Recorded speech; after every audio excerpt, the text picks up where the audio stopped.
So my racing career probably started very early. My parents used to have a car dealership. So basically since I was 1 day old, my mom took me there. Quite soon I was riding around in those little like step cars around the showroom.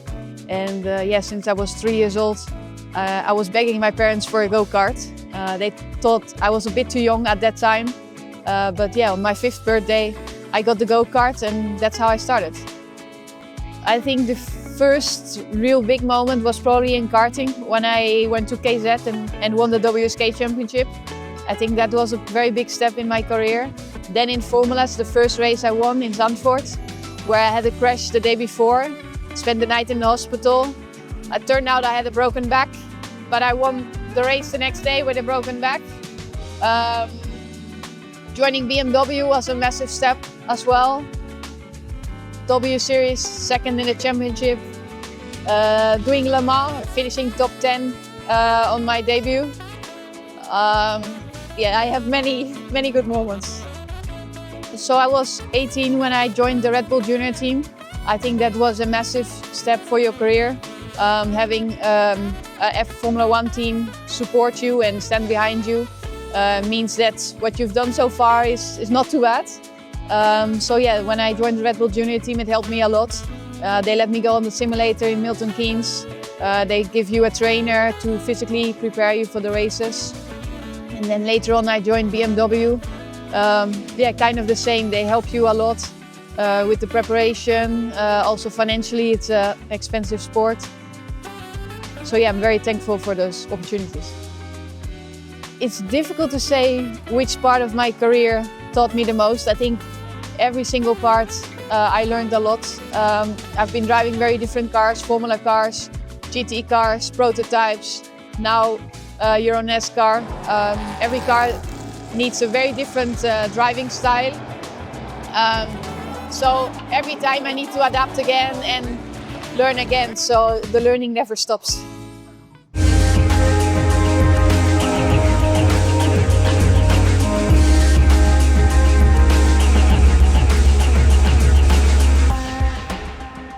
So I started with not really sim racing, but more sim training at the race teams already since I joined Formula cars. But back then it was just like going to the team, preparing there for the races. And then during COVID, we had nothing else to do and I got a simulator at home and started driving every day on it. And I learned a lot from it, doing online races. You get to stay sharp in the off season. You get to try a lot more things, learning new tracks. So yeah, it's helping me a lot. I think that the connection between sim racing and real racing got especially a lot stronger during COVID because that's where all the real drivers couldn't race in real life. So we started to drive on the simulators. And yeah, I think since then on, everyone has used it a lot more to prepare for the races. So my story with BS Competition actually started already before I joined the team. Back in 2018, I did 24-hour Nürburgring. And there already the story with Bureau Suit started when I met Florian and he was supporting our car. And then yeah, during COVID, I started sim racing for BMW first. Then we did a couple of races together with BMW and the BS Competition. And then at some point, Florian asked if I wanted to join the BS Competition team. And yeah, I'm still here, so it's been a good journey for so far.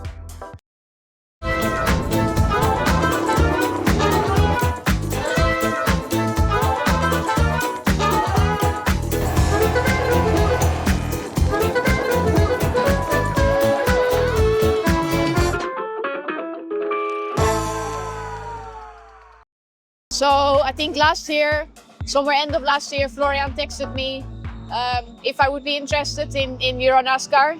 Obviously Garrett was racing there last year already and it would be cool to have 2 Zebras on the grid. We spoke about it and we organized the recruitment test in December. Arriving there I had 0 expectations. I didn't know what to expect. It's a track basically in the middle of nowhere, a small track, but it was quite fun to drive. And yeah, it was raining, so I didn't get to experience the car in dry, but I immediately was quite surprised with how much grip there actually was in the rain. and how nice the car was handling, because I was expecting the big heavy shit box, but yeah, it was turning quite nice, and change of directions was also nice, so I was pleasantly surprised. Because the car is not actually that heavy, and the handling of the car is very nice. You can really play with it and yeah, really enjoy to drive it. And then after the recruitment test, we said, okay, let's try everything to put it together for the season. And it was pretty last minute, but we managed to get it together. I think the Euro NASCAR is very different to what I've driven. I mean, all the cars are very different, Formulas to GTs to prototypes, now to this. I mean, basically it's a very old school car. It's still sequential shifting, no electronic help, no ABS, no traction control. You need to lift on upshifts, blip on downshifts. So yeah, you just got to be very busy in the car, and yeah, I'm enjoying it. So yeah, it's very nice to have Garrett with us in the same team as well, especially before Fontenay. He already sent me some onboards, and at the start of the season he gave me quite some tips on what to focus on. So getting up to speed, Garrett is also helping me a lot in the beginning, like telling me what to take care of. These cars are very different to drive, and I think we've done a pretty good job, because I got up to speed pretty fast. It's crazy to think that we're already halfway through the season. It's gone so fast. I mean, yeah, Valencia and Paul Ricard were very good. Brands Hatch a bit more difficult, but I think my highlights was definitely Paul Ricard qualifying 5th and finishing 6th in the second race after the issues we had in the first race.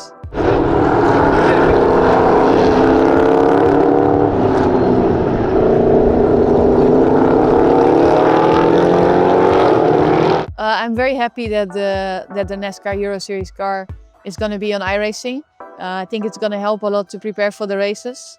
I usually drive on iRacing, so yeah, I can't wait to try the car and see how close it is to the actual car. Yeah, I use sim racing quite a lot to prepare for my races. For example, here in Brands Hatch to learn the track. Also Most and Vallelunga I'm going to be doing quite a lot to learn how the track goes. And also just doing races online, you learn where you can overtake, yeah, what's the smart way to go through the races. So with Male, we've been doing eco rallies for the past couple of years already. Again, something very different. It's a very different aspect, so it's not really pushing to the limit, so it's driving rather slow. But in the same time, you do have a competition in there, because you want to be as close to the delta as possible, comparing to the other cars. Sometimes it's even quite tricky, because we need to keep the average speed, and if you have like hairpin roads in mountains and there's snow, then it gets quite racy. That's quite nice. But yeah, it's a very different kind of racing, let's say, but I'm enjoying it as well. I think every new challenge excites me a lot. I mean, I love motorsport, I love racing, so any chance I get to race, I take with both hands. And yeah, this was again a new challenge, and I'm really enjoying it. So any challenge that comes my way, I'm happy to take it. I think motorsport nowadays looks very different for a woman than when I grew up. I think when I was back in karting, I was always the only one in the paddock, and one more girl from Denmark. But we were the only two. And now if I go to the paddock, you see a lot more girls. Even here in Euro NASCAR, we have four girls this weekend. So yeah, that's a lot more than I'm used to. And you have much more programs now. You have F1 Academy. In karting, you have already programs. That wasn't there when I grew up. So I think big steps are being made already. Unfortunately, pure talent is not enough to reach the highest level in motorsport anymore. I mean, motorsport is a very expensive sport, but regarding being a female, I think it takes more time to get the respect and to prove yourself. I think it's quite often when you see a girl crash, they immediately say she belongs in the kitchen, that kind of stuff, and if a guy crashes, that things don't happen. But yeah, I think if you constantly are up there again and you perform and you are fast, eventually you get the respect. I for sure want to race in this championship again next year. I mean, for the moment the focus is to continue to improve, and then next year take bigger steps and really fight at the front. So definitely this is not a one-year plan, it's definitely a long-term plan.